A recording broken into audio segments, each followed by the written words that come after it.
Do you know the difference between decimals and significant figures? Well, hello everyone, I hope you're doing well. And today I'll try to clear any doubts you may have regarding significant figures and why are they so confusing? Well, simply enough, I'll first start with decimals. Decimals are any digits which come after the decimal point.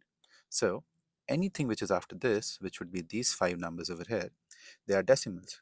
So, we have five decimal points, right? Simple enough. But why do we need significant figures and where do people get confused with them? Well, on a more logical and practical basis, significant figures just mean figures which are significant to the measurement and precision of the number. Well, that sounds confusing.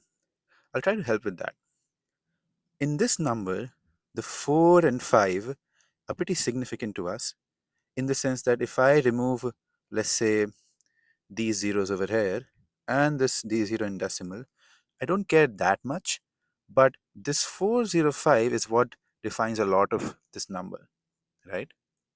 And the mathematical sense for it is that over here, these three numbers, which I've marked as 4 or 5, these three numbers help us in converting this number into a scientific notation.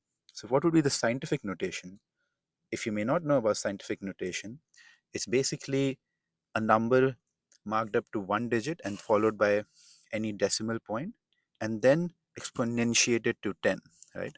So this would be 10 to the power minus 1, right? And these three digits are the ones which precede the 10 and whatever it's raised to. That's why these are our three significant figures. And if you're confused or ever get confused with significant figures, try computing that number into this form and then see what you're left with. So, for example, over here, we have 7 to the power 10 by 3, right? Well, we only have 7 over here, and that's a significant figure. Yes, this is only one significant figure. Similarly, let's try over here. Well, it's pretty much already in the scientific form, where we can write it as 10 to the power 0, right? 5.6 into 10 to the power 0. Well, these two are our significant figures, so we have two significant figures. I hope that helps. And this is where this 5.6, this 7, this 4.5, it's where the measurement and precision comes because these are what define how accurate or how precise that number is. I hope that helps you. Have a good day.